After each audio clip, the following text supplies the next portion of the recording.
Good morning. Today is April 9th in the year 2020.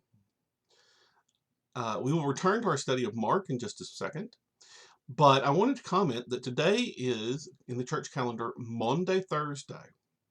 Maundy is a weird word, but it is related to our word for mandate. It is the Thursday of the orders. Now, Mark is not going to cover the specifics of the tradition of Maundy Thursday. Those are found in John. And for those of you who don't like having your feet touched, well, looks like you got away with it for another year. Specifically, the tradition is of Jesus washing his disciples' feet. And we are called to do likewise, to serve one another.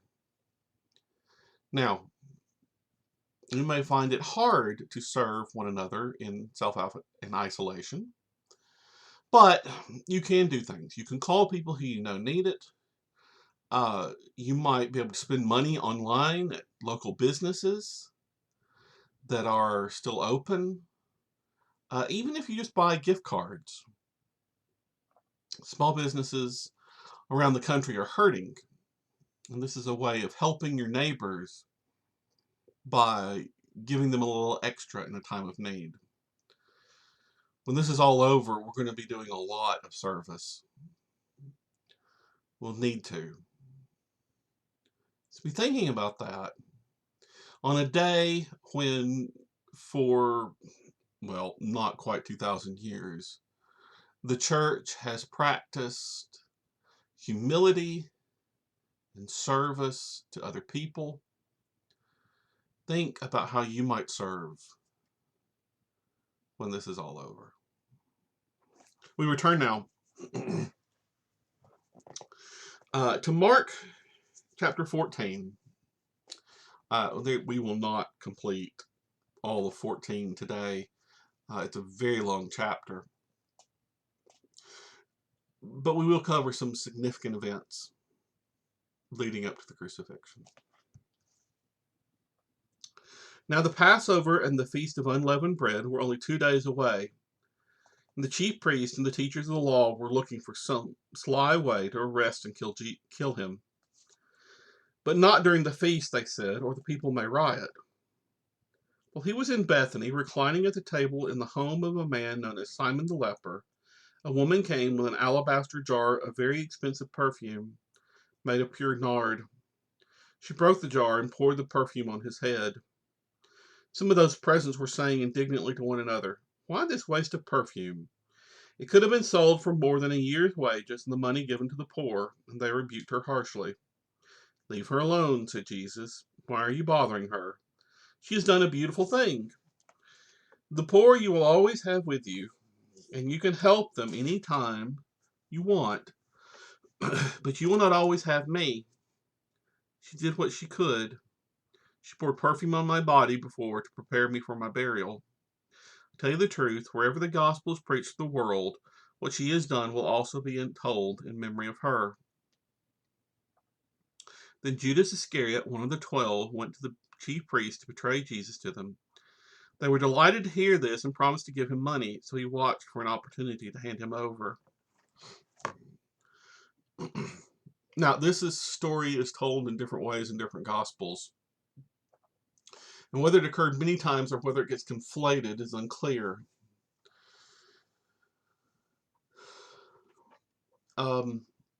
This woman's act of service for us can be our version of the washing for Mark. It says that some were grumbling. The other Gospels tell us that it was Judas who was grumbling, and even gives him a reason that he kept the purse and he wanted to dip into it.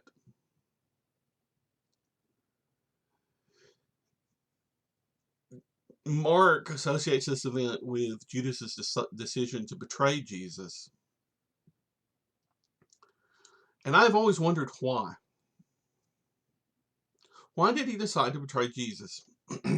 Is it that Judas finally understood, in a way that none of the others did, that Jesus' intentions in Jerusalem were to die. Did he give up?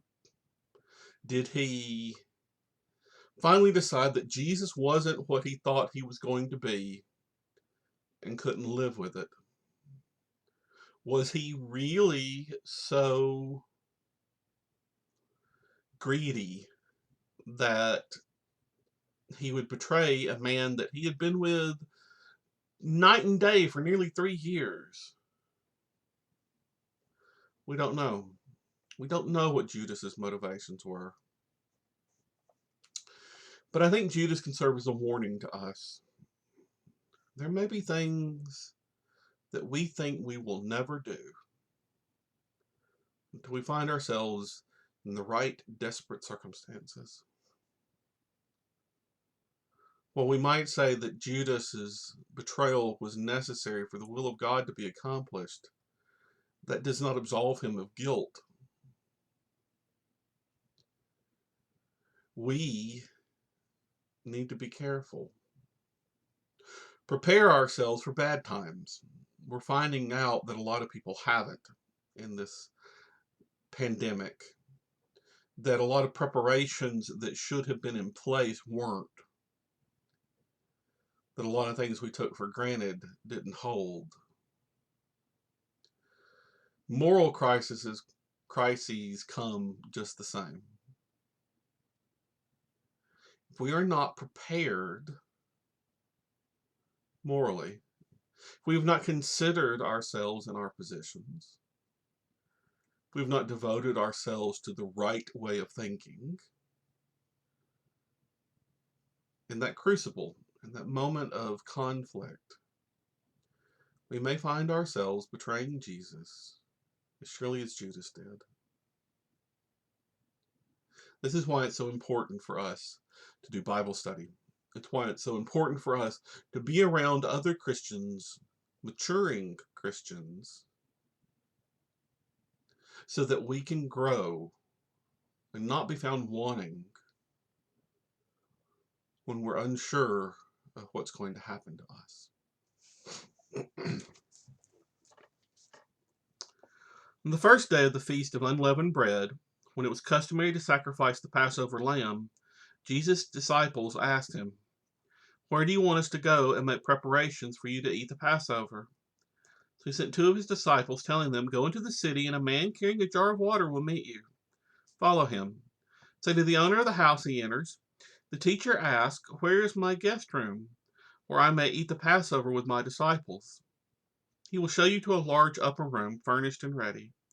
Make preparations for us there." The disciples left, went into the city, and found things just as Jesus had told them. So they prepared the Passover. When evening came, Jesus arrived with 12. While they were reclining at the table eating, he said, "I tell you the truth, one of you will betray me, one who is eating with me."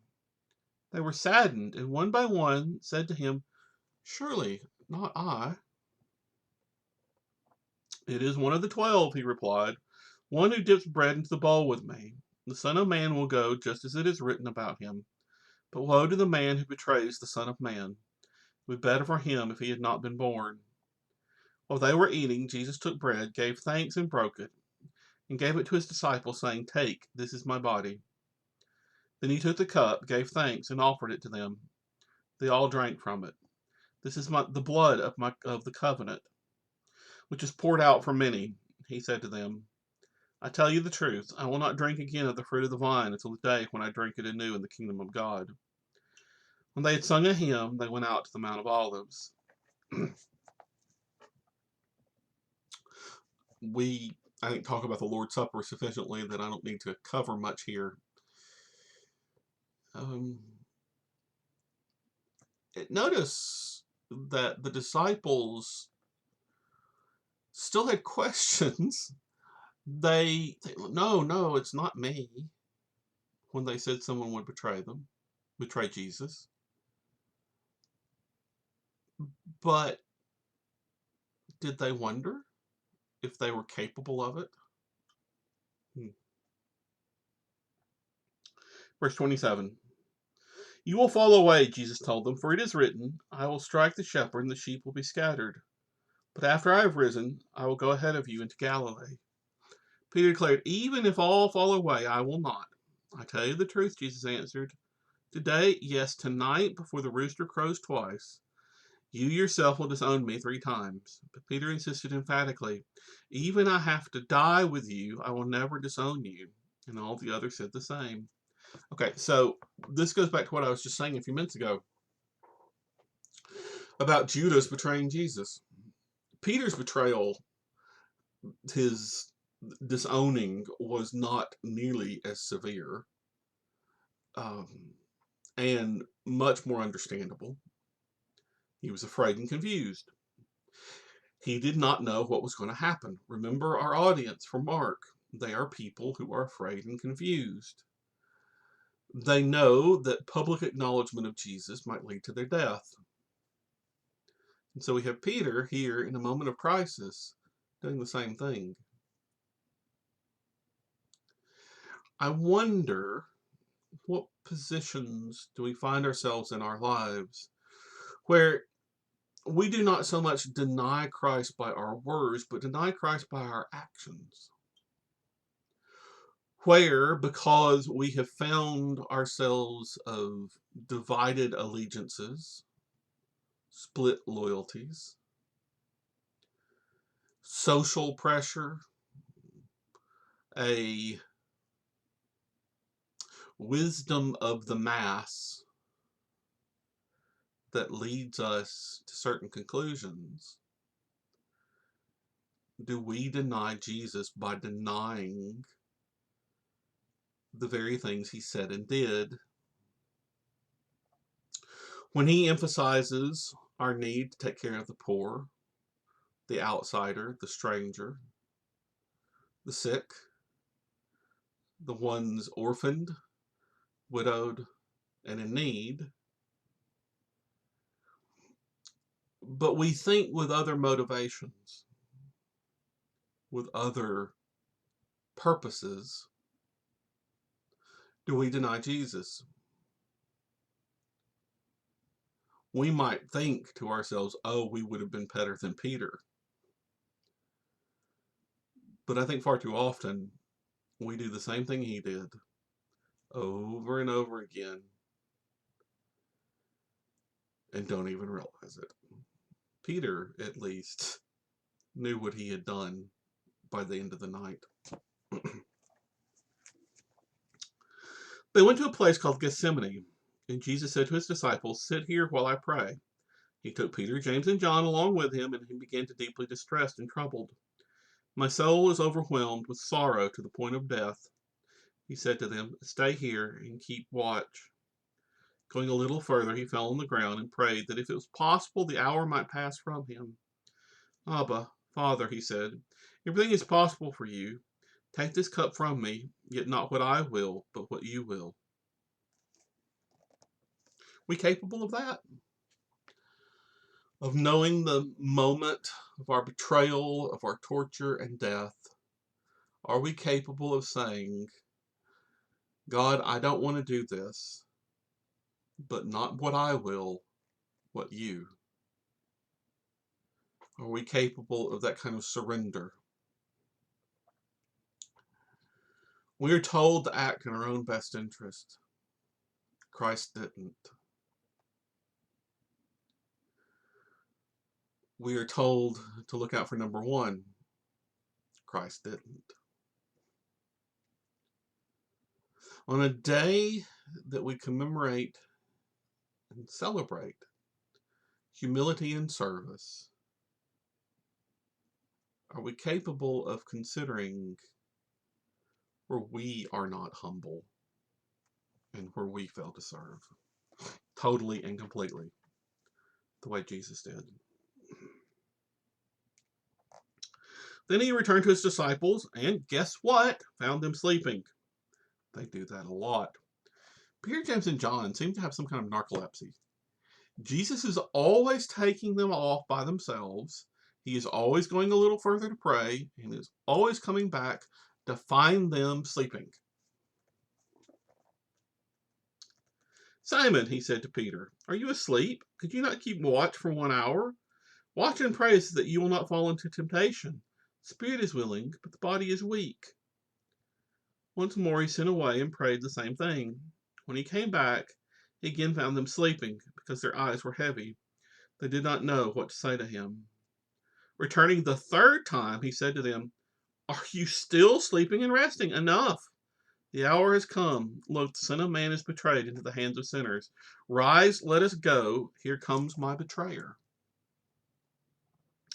Just as he was speaking, Judas, one of the 12, appeared. With him was a crowd armed with swords and clubs sent from the chief priests, the teachers of the law, and the elders. Now the betrayer had arranged a signal with them. "The one I kiss is the man. Arrest him and lead him away under guard." Going at once to Jesus, Judas said, "Rabbi," and kissed him. The men seized Jesus and arrested him. One of those standing near drew his sword and struck the servant of the high priest, cutting off his ear. "Am I leading a rebellion," said Jesus, "that you come out with swords and clubs to capture me? Every day I was with you, teaching in the temple courts. You did not arrest me. Scriptures must be fulfilled." Then everyone deserted him and fled. A young man wearing nothing but a linen garment was following Jesus. When they seized him, he fled, leaving his garment behind. Okay. Uh, it was Peter that struck the ear, based on the other Gospels, and most likely the young man in a linen garment refers to John. We don't know that for sure, but that seems likely, again, based on our reading of the other Gospels. Jesus is betrayed and arrested. They took Jesus to the high priest, and all the chief priests, elders, and teachers of the law came together. Peter followed him at a distance, right into the courtyard and the high priest. There he sat with the guards and warmed himself by the fire. The chief priests and the whole Sanhedrin were looking for evidence against Jesus, so they might put him to death, but they did not find any. Many testified falsely against him, but their statements did not agree. Then some stood up and gave him false testimony again. "We heard him say, 'I will destroy the man-made temple, and in 3 days will build another, not made by man.' Yet even then their testimony did not agree." Then the high priest stood up before them and asked, "Are you not going to answer? What is this testimony that these men are bringing against you?" But Jesus remained silent and gave no answer. Again the high priest asked him, "Are you the Christ, the Son of the Blessed One?" "I am," said Jesus. "And you will see the Son of Man sitting on the right hand of the Mighty One and coming on clouds of heaven." The high priest tore his clothes. "Why do we need any more witnesses?" He asked. "You have heard this blasphemy. What do you think?" They all condemned him as worthy of death, and some began to spit at him, blindfolded him, struck him with fists, and they said, "Prophesy!" And the guards took him and beat him.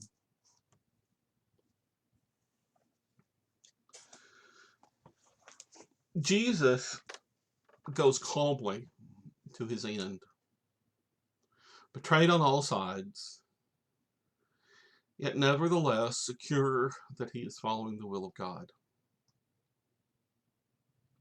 That is an amazing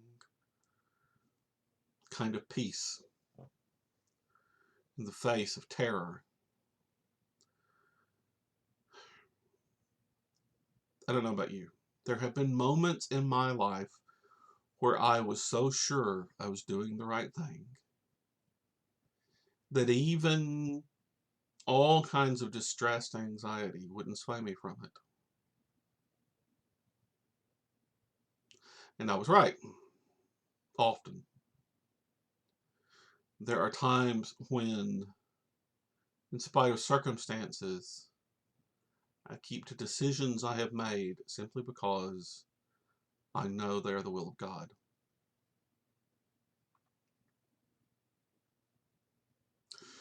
Those moments do not come as often as I would like.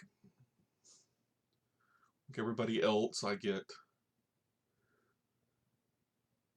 confused, distracted, self-indulgent, sure of my own wisdom. To be like Jesus, to be able to embrace following through on something we know to be the will of God, no matter what. It is a hard thing, and it is the goal of our life. We're going to end here. Tomorrow is Good Friday. We will pick up in Mark chapter 14. We will talk about Peter's denial, Jesus before Pilate, the mocking of the soldiers, and the death and burial of Jesus. We will finish up Mark next week and move on to something else after that. I am taking requests if any of you have an idea of something you would like for me to talk about. Until tomorrow, remember the example of Jesus. Humility is not a thing that is easy. You got to practice. God keep you. Amen.